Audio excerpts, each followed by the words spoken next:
Bom dia! Hoje é dia 5 de outubro de 2017 e hoje nós vamos aí para a aula número 33, com base no livro do professor Milton Santos, A Natureza do Espaço. Lembrando aí que nós estamos no capítulo 3. Hoje nós vamos para a página 77. Na aula anterior, nós já havíamos falado da questão dos objetos e dos sistemas de ações, como um influencia o outro e como a essência do ser acaba sendo transfigurada para a essência do ter. Isso não é novo. O professor Milton Santos somente traz esse debate para o âmbito da geografia para mostrar como esses conceitos acabam sendo materializados no espaço geográfico e, obviamente, interferem na urbanização das cidades. Então, para que você compreenda a dinâmica da urbanização das cidades, você precisa compreender esses conceitos. Então, hoje aí nós vamos, né? Abramoles lembra que os objetos são duplamente mediadores, porque se colocam entre o homem e a sociedade, entre o homem e sua situação material. Então, essa questão dos objetos e os sistemas de ações são discutidos por outras variantes da intelectualidade também. Abramoles, um grande intelectual também, discutiu a relação entre sujeito, entre ações e objetos. Objetos que significam ações, que dão significado ao sistema de ações, e ações, sistema de ações que sustentam objetos. Essa discussão nós já tivemos, não é nova. Agora vamos ampliar um pouco. E tá lá, e para Baudrillard, não sei se pronuncia exatamente dessa forma, tá, pessoal? Vocês me desculpem a pronúncia, eu vou só ler como está aqui. Baudrillard. A descrição de um sistema de objetos depende de um sistema de práticas. Então, Milton Santos tira parte do conceito dele de tratar o espaço geográfico como sistema de ações e sistema de objetos do pensamento de Baudrillard. Certo? E Baudrillard ele afirma, olha, um objeto, para você entender um objeto, você tem que entender as práticas que sustentam esse objeto. Não basta definir os objetos em sistema. Temos de definir qual sistema de práticas que sobre ele exerce. Há uma interferência contínua sobre os dois. Então não adianta nós definirmos que o shopping é o templo do consumo. Nós já vimos que é um templo maravilhoso. Olha eu empolgado com o sistema de consumo aqui. Ó, Galeria Lafayette. Sistema de um templo de consumo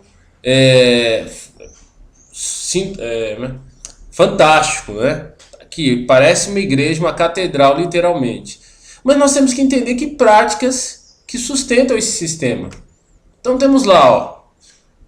Projeto de lei cria a Semana do Direito do Consumidor em escolas públicas. Então é óbvio que se você pegar uma semana aí e você acompanhar os jornais, você vai ver que a ênfase maior dos jornais se refere ao direito do consumidor em detrimento ao direito do cidadão. As práticas mais costumadas da nossa sociedade é muito mais uma prática de consumo do que uma prática de cidadania. E aí isso está sendo expandido para onde? Para as escolas. Então entra no velho debate, né? Pós-modernidade e modernidade. Milton Santos entrou nessa polêmica, outros autores entram na polêmica. Então, para que eu possa te dar uma visão mais geral, nós vamos entrar nessa polêmica antes. Então você sabe que é um debate. Alguns autores afirmam que a modernidade não acabou e outros autores afirmam que a modernidade já acabou e nós vivemos um período pós-modernidade. Então o que seria isso resumidamente? Tá aqui alguns ícones que já mostram para você o que seria pós-modernidade, né? Então aqui evoluindo até virar código de barras. Aqui máscaras todas iguais, né? As pessoas não seriam diferentes mais, iam ser pessoas homogêneas. E aqui temos uma outra charge, né? Trazemos para você a conexão com o mundo moderno. No próximo mês estaremos de volta com os antidepressivos, né? Então tem todo um conceito aí, um debate sobre se nós estamos na pós-modernidade ou se estamos na modernidade. Por que esse debate se dá? Ele se dá por conta dessa outra luta que ocorre na sociedade nos dias de hoje. Então o Milton Santos, ele é da turma da modernidade. E fala, olha, não terminou ainda a modernidade. A galera que fala que terminou e já está na pós-modernidade, eles já estão se vendendo a um sistema que tenta ser predominante e hegemônico, mas ainda não é. O consumo ainda não é um elemento dominante e hegemônico na sociedade, apesar dele ter uma parcela considerável da população no bolso. Mas ele dá a entender que é, porque uma das estratégias de você vencer uma guerra é convencer o oponente da sua superioridade e da ineficácia de uma suposta resistência. Então o exército agora invadiu o Rio de Janeiro e jogou panfleto lá, olha, colabora porque nós dominamos a Rocinha inteira. Então ele quer cooptar as pessoas para que as pessoas passem para o lado dele, entendendo que não há chance de resistência ou vitória por parte dos traficantes. Os traficantes continuam lá. Mas voltando aqui para nós. Então a mesma coisa. A galera que alega que a pós-modernidade já tomou conta, né? Ela alega que não existe mais nada de modernidade na nossa sociedade. Tudo virou pós-moderno, tudo virou consumo. Que os valores foram invertidos, que a tendência de todos é virar consumidores e não mais cidadãos. Claro que esse processo existe, mas esse processo, como o Milton Santos bem refuta em todas as suas falas, ele não é conclusivo, ele está acontecendo. O capitalismo luta, se esforça para estabelecer a pós-modernidade como um absoluto, mas ela não é, porque tem resistência. De um outro lado, você pode ter um pessoal todo falando sobre pós-modernidade, mas de um outro lado, você tem um pessoal resistindo, né? O SPB, organização, um pessoal querendo de novo o SPB no currículo. O que isso tem a ver, o SPB, Educação Moral e Cívica? É a galera que quer resgatar, ou quer manter ainda um porto seguro para as ações cívicas, que dizem respeito não única e exclusivamente a consumo, mas diz respeito à convivência entre pessoas. É claro que é trocar uma meia dúzia por outra. Então nós vamos jurar a bandeira, nós vamos nos apegar ao Estado moderno, que também foi um tipo de idolatria, pátria amada e idolatrada Brasil. Mas esse sistema era menos rude com os seus cidadãos do que o sistema que procura se instalar hoje. Então essa é a opinião de alguns. Então, dentro da modernidade, você teve garantias trabalhistas, garantias de cidadania, garantias de liberdade, garantias de credo, garantias de ir e vir, garantias de liberdade de pensamento. Tem uma série de garantias da modernidade que não foram usufruídas na sua totalidade. Principalmente num país igual ao Brasil, que tem uma modernidade tardia, né? O Brasil tem uma modernidade tardia. E agora que nós estamos conseguindo usufruir direitos de aposentadoria, direitos de cidadão, direitos de ir e vir, direito de moradia, direito à educação, direito a voto, aí a pós-modernidade vem e diz que isso aí acabou, não tem mais. O Estado precisa se ajustar porque os tempos são outros. Então tem uma galera que resiste. Então diz, olha, não, nós não terminamos a modernidade ainda. Agora que nós vamos aproveitar o estado do bem-estar social, vocês vêm e dizem que a modernidade acabou? E eles querem levar esse debate para as escolas. Então nas escolas se fala muito pouco sobre o direito cívico das pessoas, mas se fala muito agora sobre o direito consumidor. Então a conversa dos alunos não é uma conversa sobre a evolução do país como um todo, as situações de injustiça, as situações que precisam melhorar, a cidade como um todo, mas as conversas são conversas de consumo. O que eu quero ser quando crescer já não está mais em voga. É o que eu quero ter quando crescer. Então pode parecer uma discussão meio tola, uma coisa bem simples, mas ela é extremamente profunda. Quando você pega dois adolescentes ou pré-adolescentes, 10, 11, 12 anos, e você vê eles discutindo que carro que eu quero ter, que casa que eu quero ter, que viagem eu quero fazer, é tudo ter. Eles não se questionam mais sobre o que eu quero ser, que tipo de pessoa eu quero ser. Então o espelho para eles não é as pessoas que são, é as pessoas que têm. Então isso é a pós-modernidade tirando a modernidade de voga. Então não vamos debater mais moral. Debater moral é chato.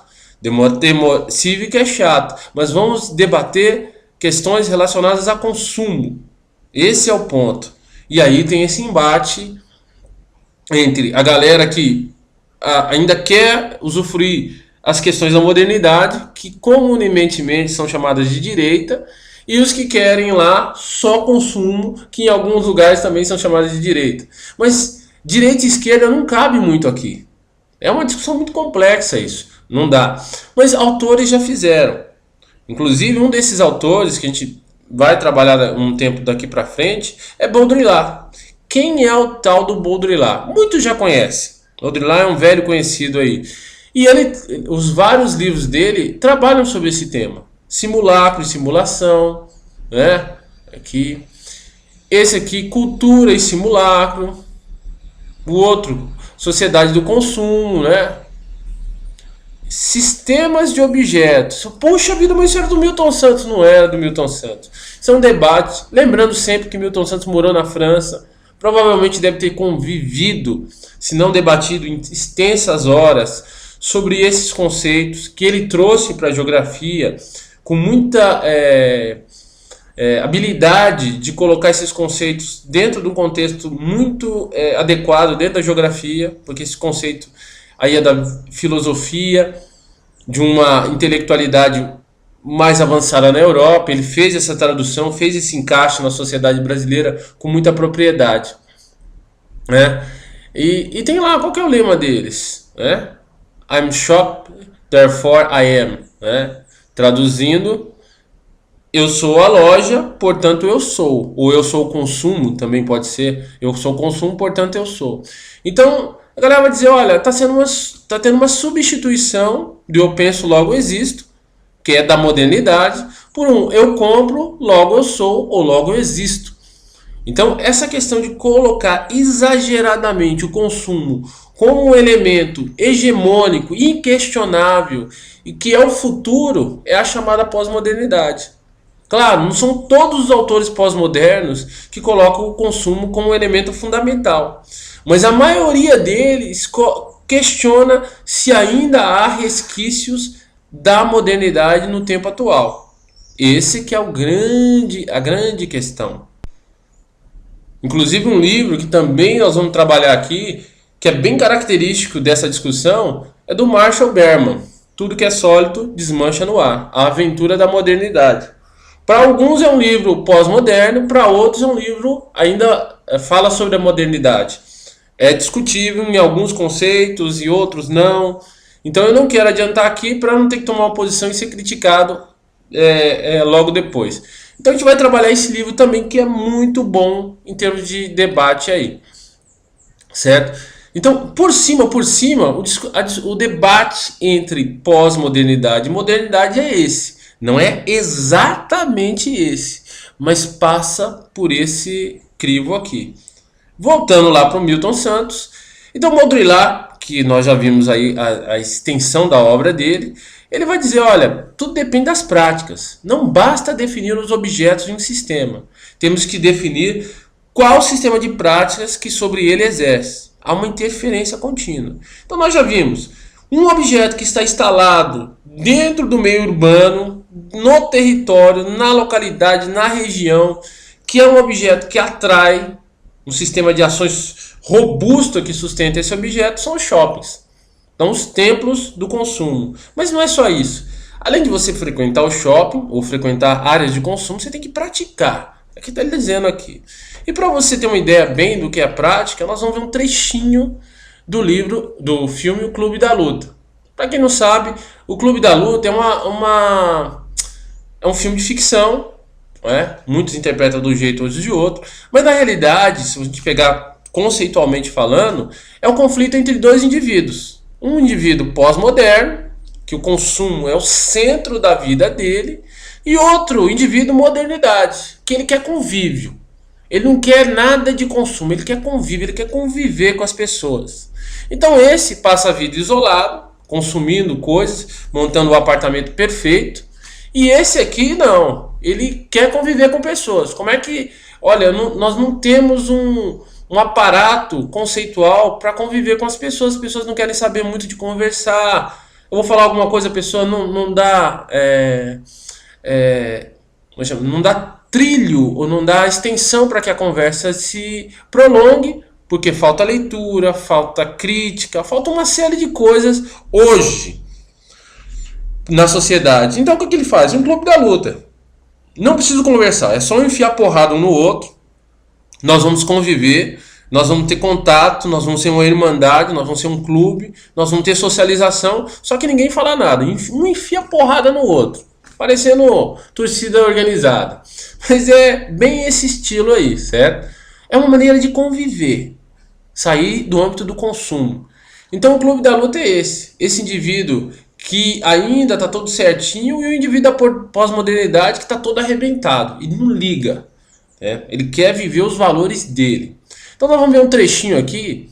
Novamente vocês me perdoem pelo áudio, porque é uma gravação em cima da gravação, mas esse trecho é perfeito para a gente entender o dilema aí da modernidade e da pós-modernidade. Vamos lá. Close to being complete.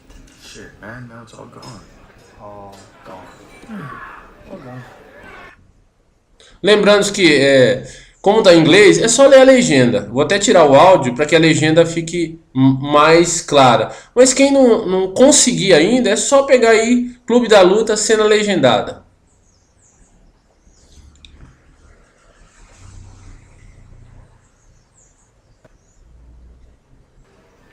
Guys like you and I know what the Fae is. Is this essential to our survival? And the hunter-gatherer essential to work? No. What are we then? Consumers. Right.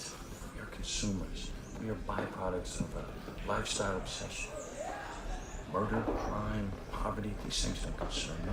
What concerns me are celebrity magazines, television with 500 channels, some guy's name on my underwear. Rogaine, Viagra, Olestra, Martha Stewart. Fuck Martha Stewart. Martha's polishing the brass on the Titanic. It's all going down, man. So fuck off with your sofa units and slim green stripe patterns. I say never be complete. I say stop being perfect. I say let's evolve. Let the chips fall where they may. That's me. I could be wrong. Maybe it's a terrible tragedy. No, it's just stuff. Well, you did lose a lot of versatile solutions for modern living. Fuck, you're right. No, it's... my insurance is probably gonna cover it. So. What? Things you own end up owning you. But do what you like, man.